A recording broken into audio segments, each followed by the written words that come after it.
Hello everyone, नमस्ते। आलू तो सबको पसंद है, तो आज हम आलू का रायता बना रहे हैं। ये एक बहुत ही सिंपल रेसिपी है, 10 मिनट के अंदर रेडी भी हो जाती है। तो चलिए बनाना शुरू करते हैं आलू रायता। सबसे पहले हम 2 मीडियम साइज के उबले हुए आलूओं को छील लेंगे। आलू उबालते समय थोड़ा ध्यान रखना है, ये आलू ओवर कुक नहीं होने चाहिए।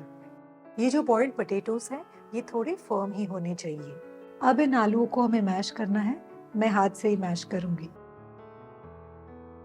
इन आलूओं को हम जितनी अच्छी तरह से मैश करेंगे, उतनी ही स्मूथ इस रायते की कंसिस्टेंसी होगी। अब एक बोल में 1.5 कप दही को फेंट लेना है।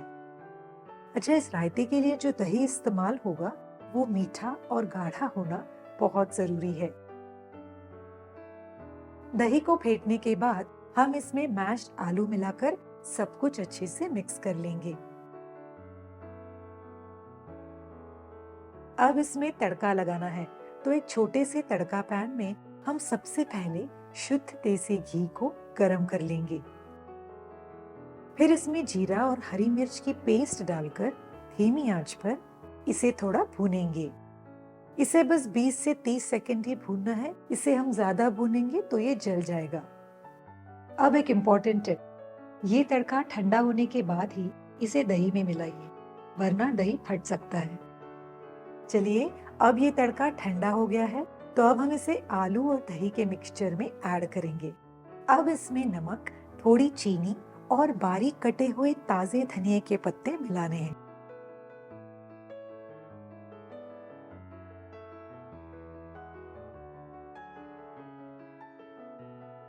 और आखिर में इसके ऊपर लाल मिर्च पाउडर और जीरा पाउडर स्प्रिंकल करके थोड़े से धनियों के पत्तों के साथ इसे सजाना है।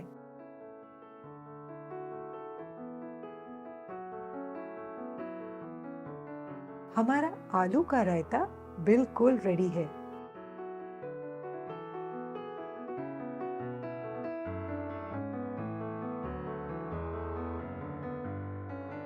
इस रायते की डिटेल्ड रेसिपी मेरे ब्लॉग पर है। ब्लॉग लिंक मैंने नीचे डिस्क्रिप्शन में दी हुई है। इस लिंक पर क्लिक कीजिए, मेरे ब्लॉग पे जाइए, रेसिपी को पढ़िए और इस आसान रायते को जरूर बनाइए।